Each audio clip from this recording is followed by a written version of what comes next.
down here at Weymouth Harbour. Like I say, we're going to have to walk round towards the pavilion and down the seafront. It's September, so obviously lots of things are still open. We'll go and have a look round. It's quite scary actually. If you park around this area when they've had high tides in the past, it's probably not the best place to park your car. It's very picturesque here on the harbour front. Loads of places to go and eat food as well. Forecast today has been a bit iffy, so I'm glad the sun has come out a little bit. So you don't see that very often. Places to recycle your crabbing gear. That's actually a really good idea. The colour of the water. Sometimes it's so clear that you can actually see the crabs. I don't know if we can see any though in there. I think this is my favourite part of Weymouth though, is you walk out of the harbour and then you see the amazing cliffs here on the Dorset coast. It looks so striking. It also reminds me a little bit of Whitby as you go down towards from the harbour down to the beach as well. Love the little coloured houses over there though. Really pretty. See parts of Weymouth history, some of the buildings down here been turned into cafes and restaurants. What's amazing, travelling along Custom House Quay, you can still see where the sunken tram lines of the former Weymouth Tramway still remain. Did you know it was the last mainline street tramway in Great Britain? And you can actually still see parts of it just here and over here as well. Look at that. And just look at this photo where you can see the old pavilion and how the train used to come literally right to the end there, and then you could hop on a boat. You can still see the train tracks either side and the station just there. But if you've never been to Weymouth, I think the webcam's just around here as well. People always love to check that out. But this is a brilliant view of Weymouth Bay, and on a gorgeous sunny afternoon in September it does look beautiful. And because this is a bay, it's very shallow as well, so it's perfect for swimming. Just look how clear the water is. So gorgeous. And of course the famous bed and breakfasts here in Weymouth. All blue. They also go around the other side. These are some of the best bed and breakfasts to stay in though, because they have some magnificent views across Weymouth Bay. So they've got a fun fair on the seafront and also some beach huts further down. We'll go and take a look. But I love how they put all the bunting out. And not many beaches in the UK daily rake the sand like they do in Weymouth. You can actually see the lines of it here as well. So there's this little amusement park, some rides for the kids. And I think this must be like the smallest dodgems I've ever seen. Take a look at this. It's like in a hexagon. Pretty cool, right? And you've probably seen this on the beach. It looks like it's built out of sand, but you'll see some very impressive things in here made out of sand from the Sand Sculptural Festival. Look at that.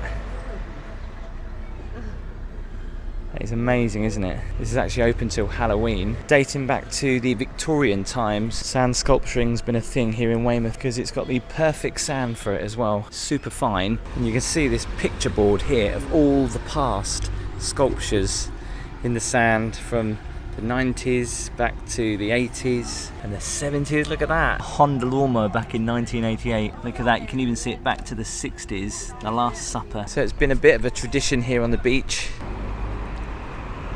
Nobody playing beach volleyball today. Now, being on the south coast, Weymouth does boast some of the warmest temperatures in the UK in the summer, and the palm trees really show it off. Like in Southend where they struggle just a little bit, here they are pretty healthy. And you also don't get many helter-skelters on the beach, do you? This is one of those really cool helter-skelters that actually kind of, some come with a bar, or on this one's got like a hooker duck, but I've seen loads of these helter-skelters that have kind of like a bar incorporated with them. I've seen a lot of them at Christmas fairs. Got the umbrellas on the beach too. Just quickly walking over this side of the seafront. Loads of little bars here as well, and fish and chip shops.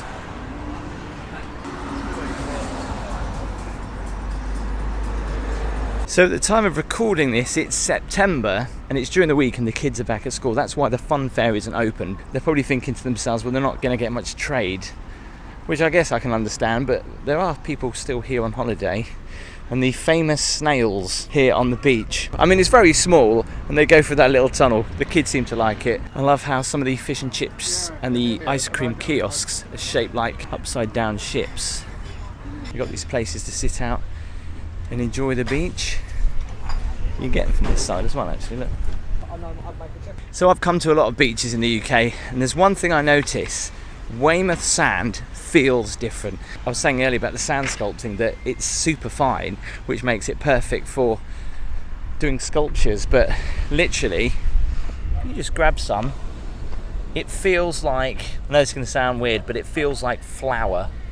That's how super fine the sand is. So many fond memories as a kid down here on Weymouth Bay.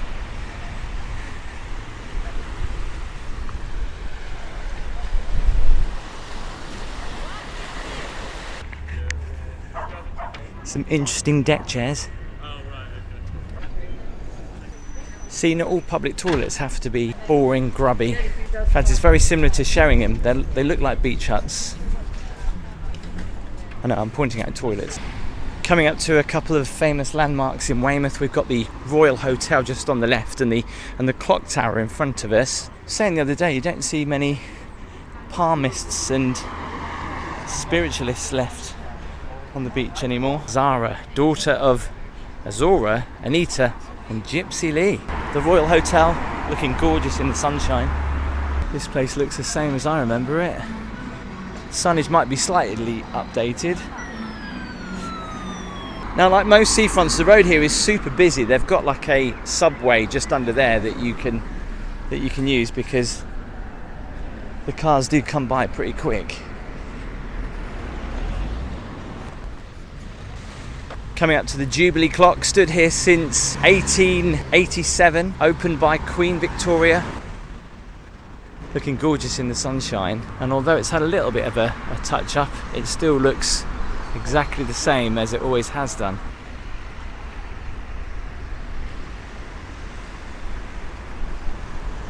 So the best part of Weymouth Beach really is just over there, but there's also another big chunk of beach which is worth visiting over there.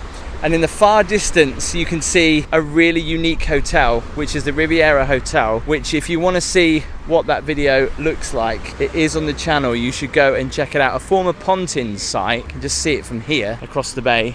So if you don't like coming down to a seafront that has amusements littered down, this is why Weymouth is probably your best bet, because it's got all these Georgian buildings. They're all mostly hotels and a few restaurants.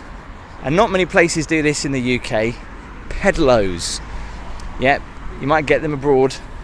£3.50 per person for 30 minutes, no more than 2 adults and 1 child. The famous Weymouth Pedalows. Yeah, you can ride in Frank if you want. No one's on them today. Tell the kids are back at school.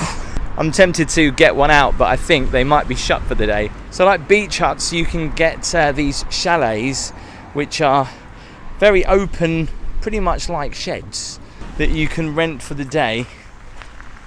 But it's like, well, what's inside them really? I mean, basically a locked box that's also a seat you put your stuff in, but there's nothing else. I don't think there's any electricity in here. But if you like that kind of thing, it's where the beach also goes a little bit shingly in the middle of the bay, and then of course sandy once again on the other side. But if you're planning to spend the day down at the beach, they are probably quite a good idea, and they do get very busy and also booked up far in advance as well. I love the 60s decor, really retro. It's where the pier once stood in Weymouth. Sadly no longer here. Well, you can still see a little bit of the pier, and you might be asking, what actually happened to Weymouth Pier? Well, the pier was actually blown up during a stunt on May the 4th back in 1986. He turned the demolition into a bank holiday weekend attraction that brought in crowds of sightseers and photographers, and this is what is left of Weymouth Pier. So there's plenty more B&Bs up this end of the seafront. Love how they got all the flags out. Makes you think, if you're walking down here, which one do you choose? Because they all do look very similar. As you swing around, you can see the fort just over there. There's also some pontoons out there, so if you're swimming, you can swim out to the pontoons, get a little bit of a rest. Something else you don't see very often. So we've had a very warm and dry summer, and Greenhill Gardens look absolutely amazing. It's been watered pretty well. Look at the flowers. Look at the grass. I haven't seen grass like this in ages.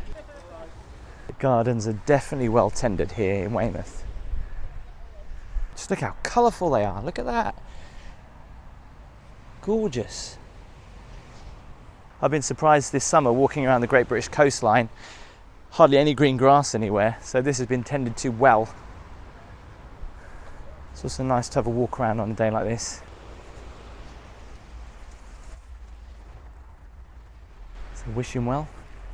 Some of these flowers almost look like Mediterranean flowers. Look how colourful they are. So lovely.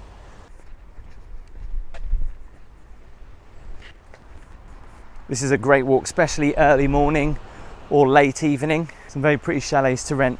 These do have electricity in them. Obviously you can't stay in them overnight. You can see the difference in the grass where they've been watering it in the Greenhill gardens to the grass just up here, how it's all dead. You get a great view of the Jurassic coast just swinging around there. Head back down towards the beach, head up towards the Sea Life Centre. We need more of these on Great British seasides, you know, a free water tap there to fill your water bottle up with. Now normally on a seafront, these houses are a lot further back from the beach than they are here in Weymouth. They are very close. Luckily they've got some good sea defences here.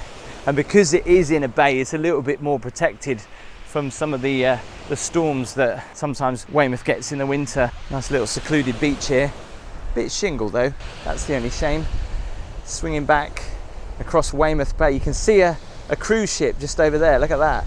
So Lodmore Country Park is up on the left. You've got the Sea Life Centre down here, and this area has always been a place I remember coming to as a kid. Tiny little outside paddling pool, and then of course a little bit of a beach which is quite safe for kids, but these are so retro.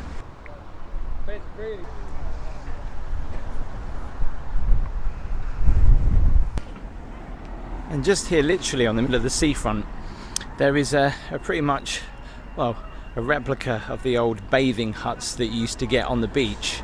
So you'd go in one side, you'd get changed obviously, and then you'd go out the other side, which would normally be in the sea. Weymouth's got a pretty busy town centre as well. There's both sides that go down towards the harbour.